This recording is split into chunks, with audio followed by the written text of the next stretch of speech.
How's it going, everybody? Thank you very much. I'm Orlando Ruiz Jr. Welcome once again to another classic movie review.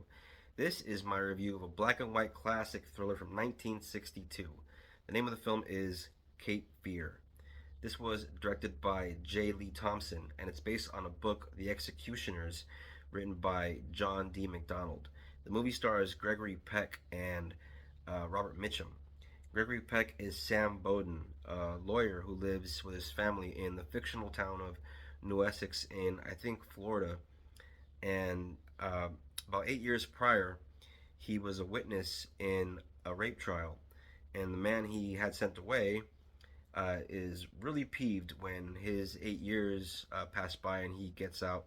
Only 8 years? I don't know. It seems like, it's not enough time for something like that. But yeah, he gets out and finds him and his family in, like I said, New Essex, Florida, and starts to basically stalk Sam and his family.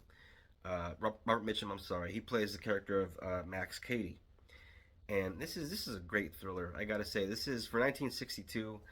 I think the director has stated before. He admitted in interviews, the director J. Lee Thompson, that he was basically trying to make a Hitchcock movie, and I gotta say, for the most part, he succeeded. I mean, he even has the great Bernard Herrmann, who did the music for Psycho, as well as six other Hitchcock movies, do the score for this movie.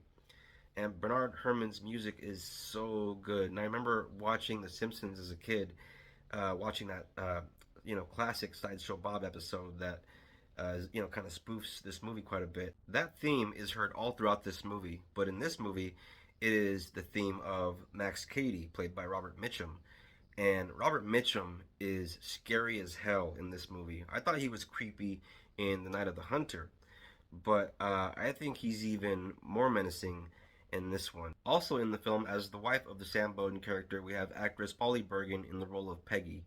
And playing their daughter is Lori Martin, and she's supposed to be 14 years old.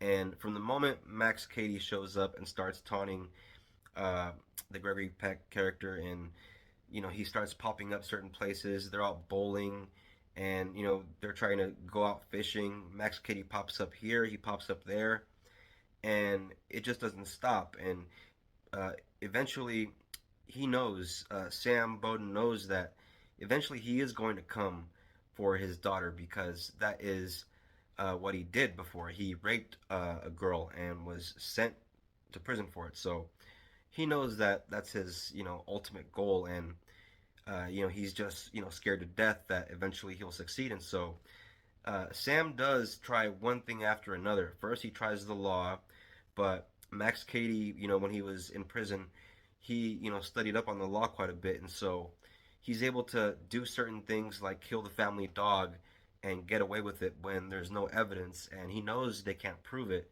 And all kinds of things like that happen throughout the movie, where he just finds ways to taunt this family and scare the hell out of them and terrorize them from one scene to the next. And they do try to get the law in to intervene, but it doesn't do any good. Eventually he has to go as far as getting some hired muscle to try and scare Cady. That doesn't work out too well for Sam and his family, and every time Sam tries to do something about Max Cady, it kind of backfires in one way or another.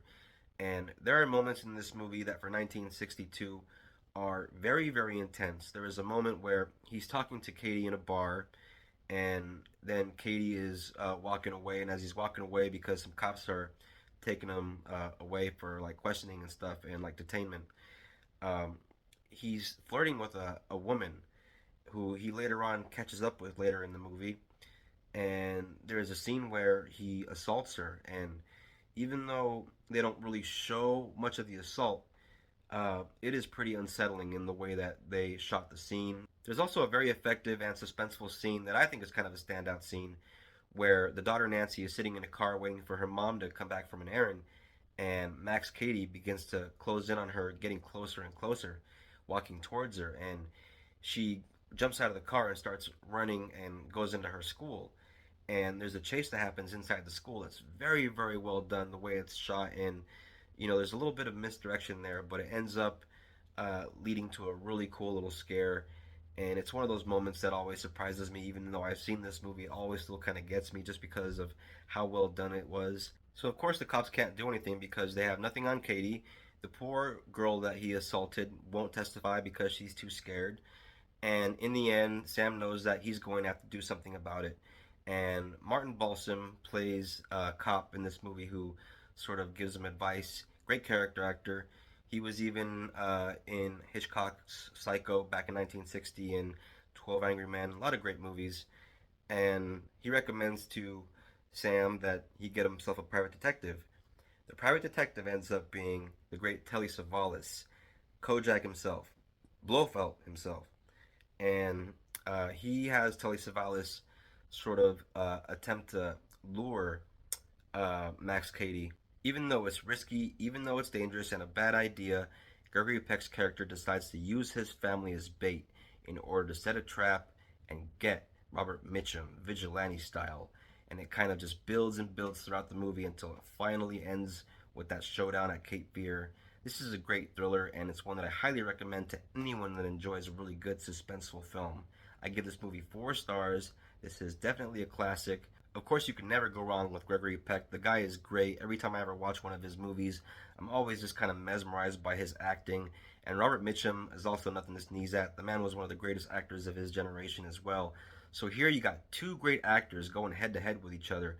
It kind of reminds me of De Niro and Pacino in Heat, and or like Denzel Washington and Gene Hackman in Crimson Tide. It's always great to see two great actors just going back and forth. This is one of those classic movies that I think can be found on certain streaming services. But in case you don't have a streaming service and you want the Blu-ray, they do have the Blu-ray for this, and I'm sure you can find it on DVD as well. But I'm always recommending physical media because I'm a big fan of hard copies myself. And as you can see, that is Robert Mitchum right there as Max Cady, and the great Gregory Peck right there as Sam Bowden. And yes, Cape Fear, 1962, a great thriller. Yes. Thank you very much for watching this classic movie review. That's going to do it for me for now. And please look out for the next classic movie review. I will be uploading it very soon. If you're new to the channel, please subscribe. If you're into classic movies, hit the bell and you will get notifications on more reviews coming your way very soon. But please remember to comment, share, like, all that stuff, and look out for the next one. Thank you very much, everybody. Take care of each other. Peace out.